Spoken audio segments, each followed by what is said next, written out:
Cara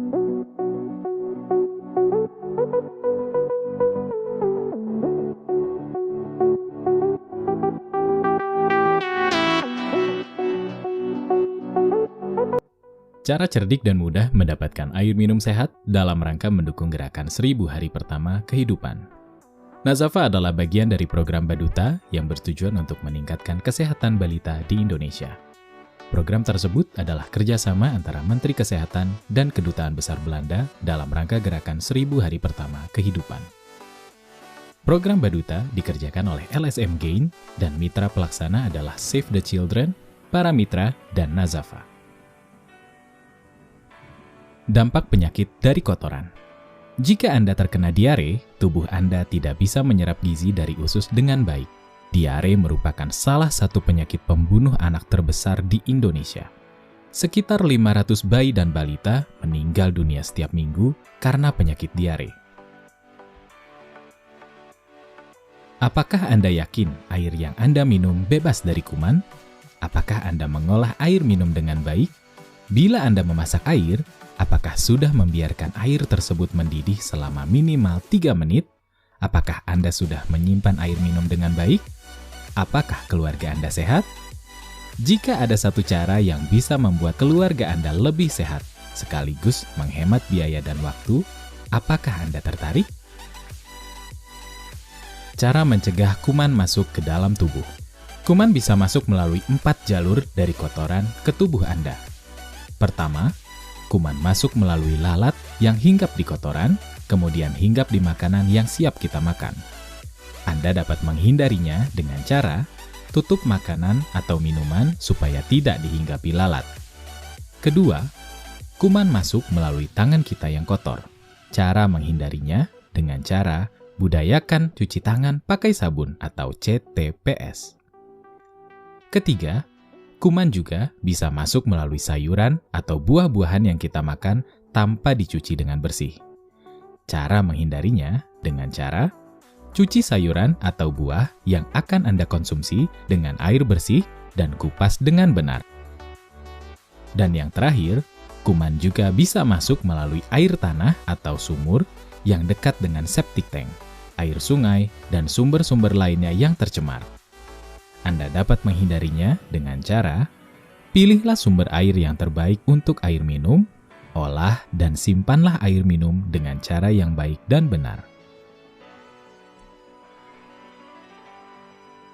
3 tahap untuk pastikan air minum bebas dari kuman. Tahap pertama, pilihlah sumber air yang layak. Untuk air minum, pilihlah sumber air yang baik.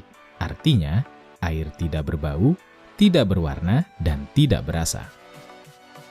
Contoh air bersih yang layak adalah air PDAM, air hujan, dan air bersih yang dapat Anda beli dari mobil tangki. Air yang biasa digunakan untuk minum, baik itu PDAM, air hujan, air bersih yang Anda beli dari mobil tangki, maupun air sumur, masih memungkinkan terdapat bakteri, sehingga perlu pengolahan yang baik dan benar sebelum dikonsumsi. Jika biasanya menggunakan air sumur untuk minum, pastikan sumur tersebut tertutup dan jarak minimal 12 meter dari sumur resapan air limbah. Jika kondisi luas rumah sempit, biasanya dibuatkan sebuah septic tank komunal. Dalam artian, satu sumur resapan digunakan untuk beberapa rumah.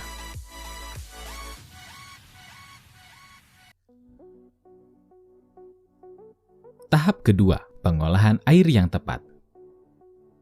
A. Memasak air. Memasak sampai mendidih adalah cara yang paling baik untuk membunuh kuman di dalam air. Apakah Anda tahu berapa lama air perlu mendidih untuk membunuh semua kuman? Untuk pastikan semua kuman mati, air perlu dibiarkan mendidih selama minimal 3 menit. Kelebihan memasak air adalah 1. Cukup efektif untuk membunuh kuman. 2. Semua orang sudah biasa memasak air. Kekurangan memasak air adalah 1. Bahan bakar yang mahal. 2. Mudah tercemar kembali bila dibiarkan di wadah yang terbuka. Ketiga, merebus air membutuhkan waktu. Keempat, setelah air direbus juga masih perlu menunggu airnya dingin. Dan yang terakhir, memasak tidak bisa menjernihkan air. Air yang keruh akan tetap keruh walaupun sudah dimasak. B. Klorinasi. Klorinasi adalah cara mendapatkan air minum dengan cara meneteskan beberapa tetes klorin ke dalam ceret, teko, atau jerigen tempat penyimpanan air minum. Kelebihan dari klorinasi adalah 1. Murah. 2. Tidak mudah tercemar kembali. Kekurangan klorinasi adalah 1. Klorin tidak bisa mengubah warna dan rasa, sehingga air yang keruh dan mengandung besi akan tetap keruh.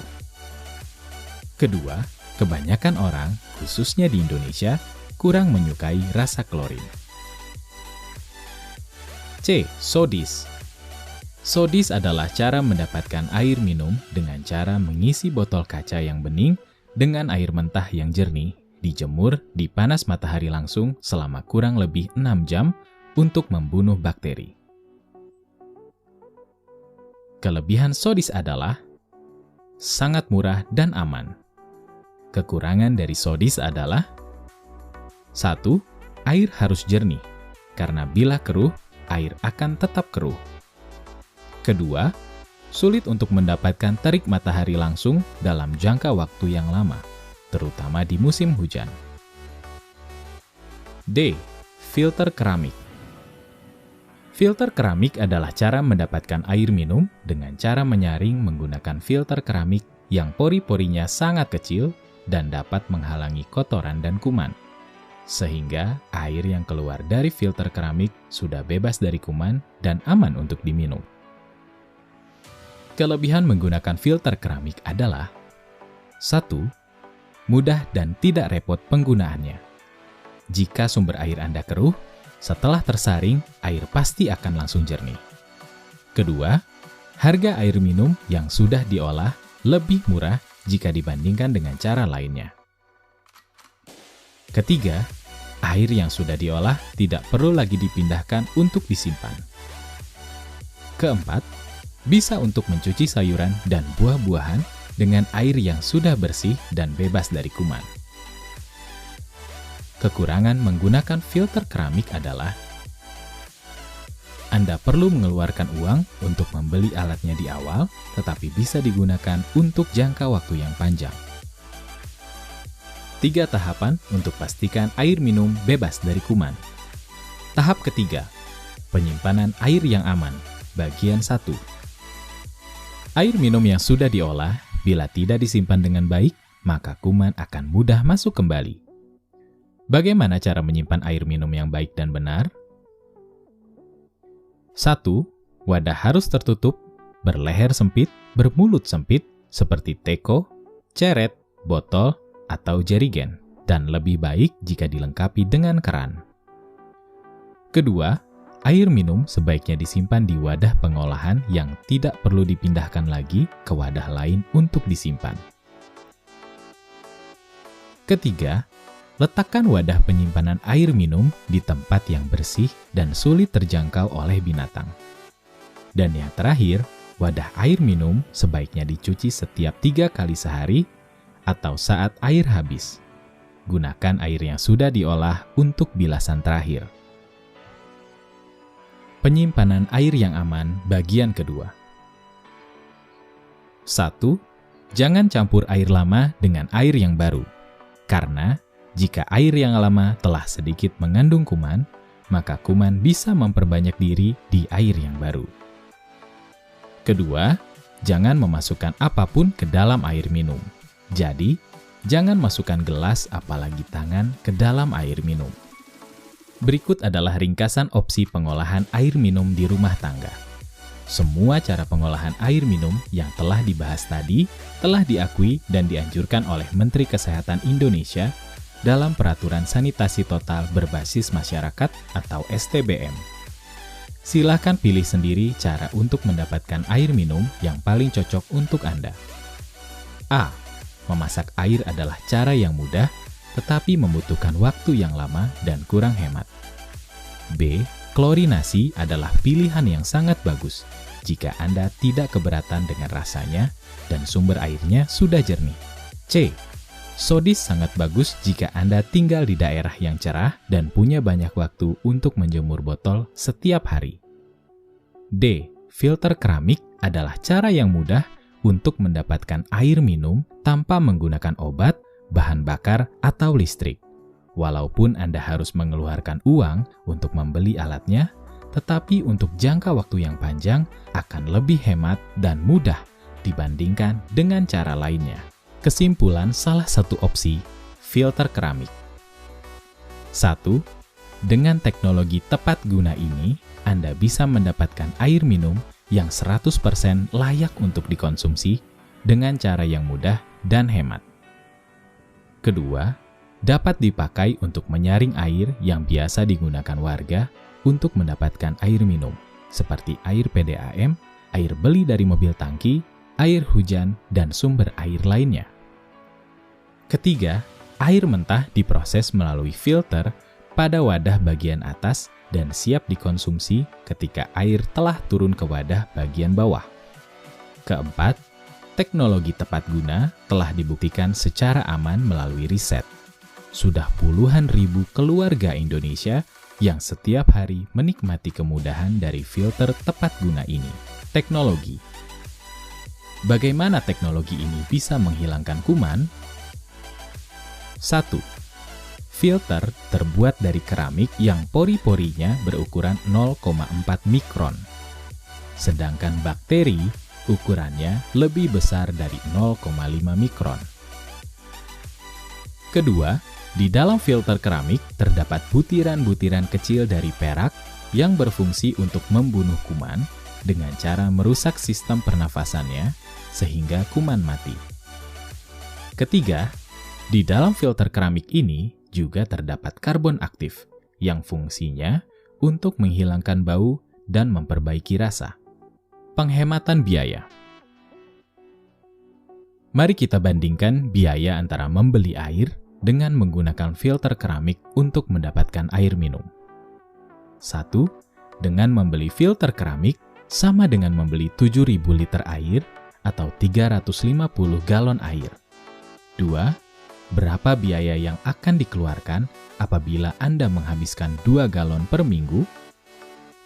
Ketiga, berapa galon dan biaya yang Anda keluarkan per tahun? Keempat, biaya yang Anda keluarkan untuk air minum dapat Anda gunakan untuk biaya pendidikan anak Anda. Penghematan dibanding memasak air. Mari kita bandingkan biaya antara membeli air dengan menggunakan filter keramik untuk mendapatkan air minum. 1. Bila satu keluarga memasak air 1 ceret atau 5 liter per hari, berarti 1 bulan Anda memasak 150 liter air minum. Setuju?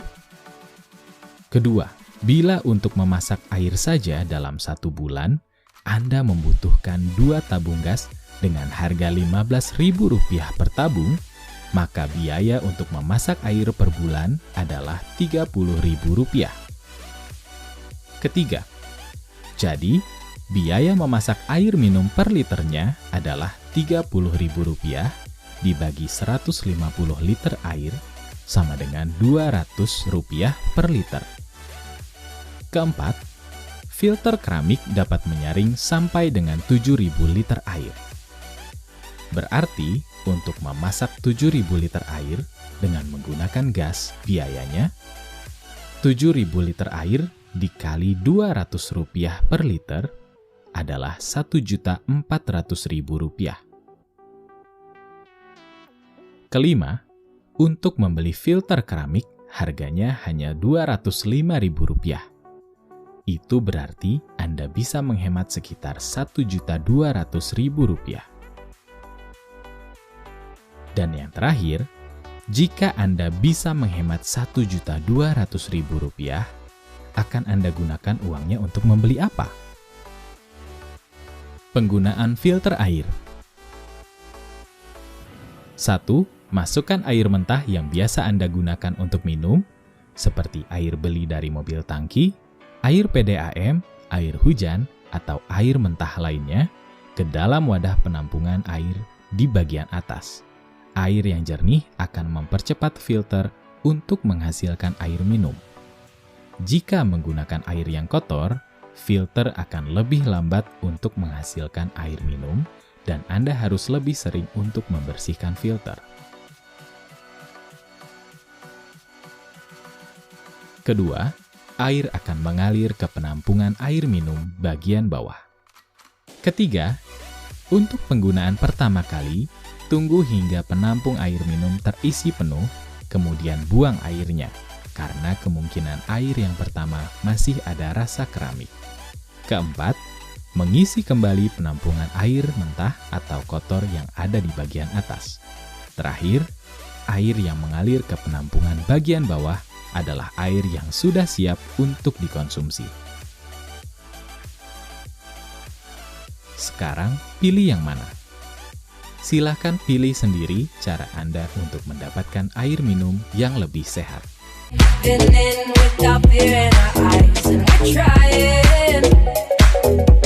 We keep on trying.